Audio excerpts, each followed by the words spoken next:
Taking down those yarn braids that look oh so easy in every YouTube takedown video that I've ever seen. Just pull the two strands of yarn and everything just unravels very easily. I mean, what can go wrong?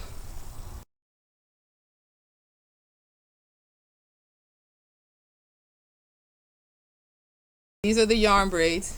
I did the 2-strand method this time, so they're a lot smaller. Why don't you turn your head around so people can see what it looks like? You come in, come on my lap. Yeah, so let me tell you what happened with the yarn braids. I know I am not the only one that watched those videos, and you know that was one of the biggest reasons that I was excited about the yarn braids, because I honestly don't mind putting in small box braids. I find the actual braiding process to be really therapeutic. What I hate is the take down. I hate sitting there and picking through the braids to get them loose. And I don't know if it was me.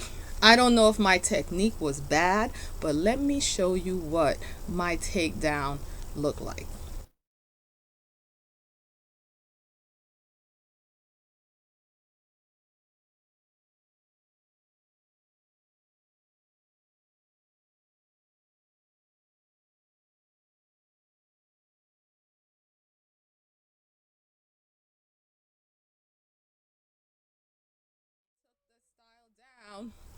I could pull the yarn apart and it would unravel a little bit, but it seems that some strands, it wasn't in any way locking with the yarn or even really tangling with the yarn. I just had to manipulate the hair to get it off of the yarn. That was just the same to me as picking the braids loose, how you would do with any kind of braid takedown.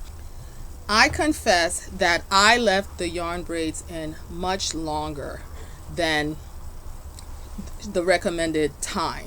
The person that I watched, she left hers in for about 4 weeks. I did not wash and condition Mocha Girl 2's hair every week. I never do that with her hair anyway. Her hair gets very dry to be on a wash routine that often. Typically we do every 2 weeks or so. She has been getting her hair wet more often because their dad takes them to the pool all the time. And so when she goes to the pool, she does wash her hair and use conditioner and things like that. Hair retained the style for such a long time, honestly, until the day that we took the yarn braids out. And for us, it was closer to 2 months. Day before she took the yarn braids out, she got compliments. And so her hair looked really, really good. And this deterred me from taking the yarn braids out. Another thing we did wrong is the Infusium 23 spray.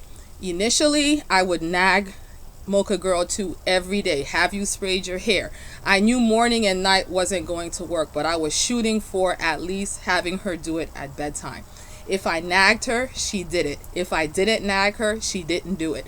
And so I decided, and she was getting really annoyed and frustrated, so I decided to allow her to take responsibility. She's 13, for her own hair and for her own maintenance.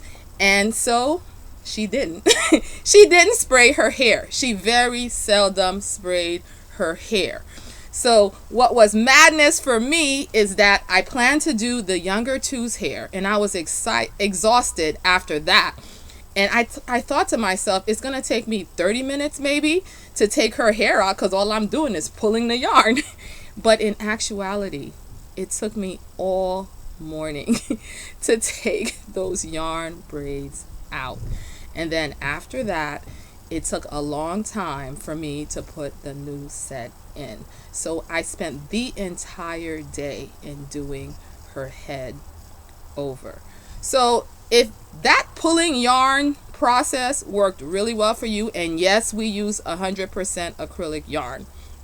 If that worked really well for you and you hear something that I'm saying that is off or needs to be corrected and you know how to help a sister out, let me know in the comments down below. Overall, the yarn braids were a tremendous success. Believe it or not, Mocha Girl 2's hair was really well moisturized. strong, shiny, full, unlike it's been since we took down her locks. Even though she sprayed the Infusium 23 not as often as she should, it still worked really well. And so I've decided not to sleep on that product, which was so popular back in the day, in the 90s. I loved that stuff when people were trying to grow their hair using braid extensions. I plan to use this on all of my girls' hair going forward. That diluted spray solution is golden. Be blessed.